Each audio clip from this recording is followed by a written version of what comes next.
So I've been waiting all year to make this video, though I needed to wait to see the other artworks of the year to ensure that I can make this list. So today I'm revealing the 10 best Pokemon card artworks of 2024, going through the designs and showcasing the best card designs of the year. The Pokemon cards selected in this video will make your binder look like a modern art piece. Now, truth be told, value has nothing to do with the selections in this list. This is purely based on aesthetics, though sometimes some of the most awesome card artworks also do fetch high prices, so keep that in mind. However, you also need to keep in mind that opinions on artworks are very subjective, and the selections in this video are all my own opinion. Though this year has been stacked with some amazing releases. We've had some awesome special illustration rares and amazing sets all the way from Temporal Forces to Stellar Crown and Surging Sparks. There's been some serious quality that's been released in 2024. And don't forget, with the Scarlet and Violet era, the inception of illustration rares has made some real top tier artworks available to nearly every collector. It's not just super expensive chase cards that have amazing art,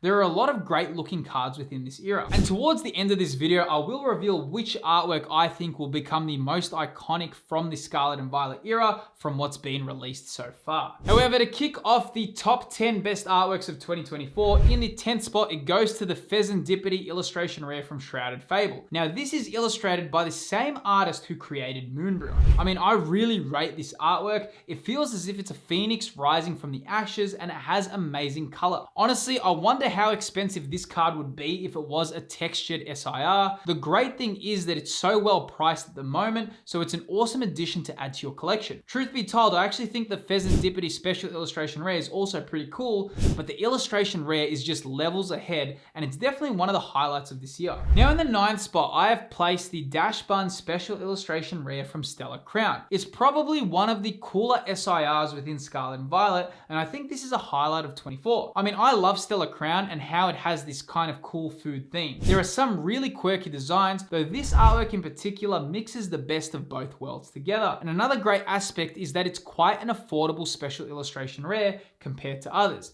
It's not the cheapest, but it's not the most expensive either. And also, if it's your first time on the channel, I just wanted to say hi. I'm Phil. Earlier this year, I decided to create this Pokemon investing and Pokemon collecting YouTube channel. I've had a lot of fun along the way. If you do like the content and you'd like to stay in the loop, definitely feel free to subscribe. I'd love to have you on board the channel. Now, moving on to the 8th spot, it is actually the Greninja special illustration rare from Twilight Masquerade. Yes, I know this is one of the most expensive cards from the Scarlet and Violet era, though I have to be serious that this artwork is seriously S tier. This is one of my favorite Pokemon cards ever made, and I love how the artwork feels like a painting. It reminds me of Splatoon, and this is a perfect representation of the terrestrialized phenomenon working so well on card artworks. Greninja is also a very iconic Pokemon that hasn't gotten much love up until 2024 within the TCG. We see so much Pikachu and Charizard cards, though I really felt Greninja deserved the highlight of its own, and this card did it justice. Though in saying that, this artwork is also quite polarizing because within the TCG community, a lot of collectors don't like it, and people take a very strong stance with this card. It's either you love the card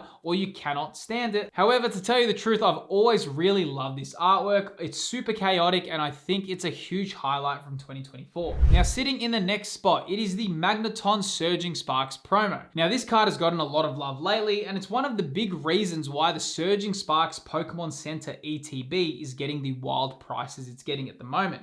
Now, this is a Shinji Kanda artwork, and I feel Shinji Kanda has really created an amazing reputation for himself within the Pokemon TCG collecting community. The artwork is such a great representation of Magneton. The colors and the electric style complement the card so well. It's definitely a highlight of 2024. Though moving on to the 6th spot, we have the Iron Crown special illustration rare from Temporal Forces. Now, I've got to admit that this artwork is just so good, and the real ones remember that this was once the top chase card from the Scarlet and Violet era, along with the Magic Carp. Now, these days, the price has gone down a fair bit, though I do feel it's a great card to add to your collection, and in all honesty, this is an amazing artwork. We've just had the Iron Crown from Terrastal Festival release, and I have to admit that it does not compete with the OG in any way, shape, or form. The moon, the colors, the stance, honestly, this artwork deserves all the recognition it can get. Now, in the next spot, I have placed the Ceruledge from Surging Sparks. You know, sometimes as Pokemon fans, we need to be grateful when some cards don't make the SIR cut. And this one I'm actually super happy about, because even though I'd love to have this as a special illustration rare, I'm pretty happy that it got the illustration rare treatment so the price didn't go out of reach. This artwork blends really well, and I love the confident stance of Ceruledge. This is just one of the examples of why Surging Sparks is so in demand,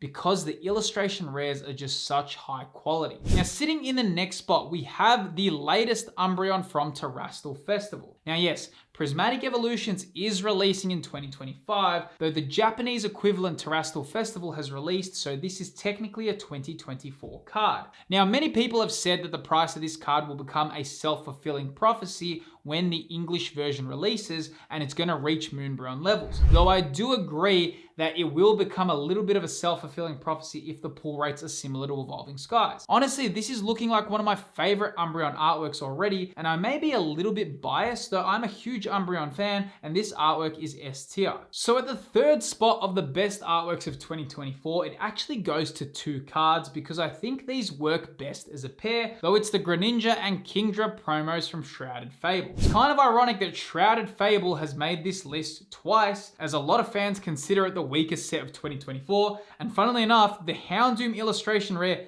just didn't make the cut for this video, so it definitely did have some moments of brilliance, right? However, these two promos are just so unique, and I've never seen anything like them when it comes to Pokemon cards. It's a really awesome art style, and they deserve all the praise they can get. The blues and silvers work so well together, and the artworks really feel as if they come to life. I'm a huge fan, and I definitely think that these cards could also become pretty valuable one day. Now, sitting at spot number 2, it's also another pair, but I don't think you can separate these cards, but it's the Deerling and Sawsbuck illustration rares from Temporal Forces. These cards are absolutely gorgeous, and I love how these two Pokemon that aren't really even considered that popular got such amazing artworks. These cards look amazing as a pair, and they are some of my favorite cards from Temporal Forces. The colors pop so well, though what I love is the story that they tell. When the Scarlet and Violet era started, it felt the purpose of the illustration rares was to have connecting stories between cards, and I feel that this really holds the core value of the initial purpose of illustration rares. These two are definitely some of the best artworks in modern Pokemon, especially as a duo. Now, honestly, the best artwork of 2024 that I think is a recent card, and it may come to a surprise to many, though, it is the Raging Bolt from Terastal Festivals. Man, what a cool art style. If someone told me that a Raging Bolt would be my favorite card artwork from 2024,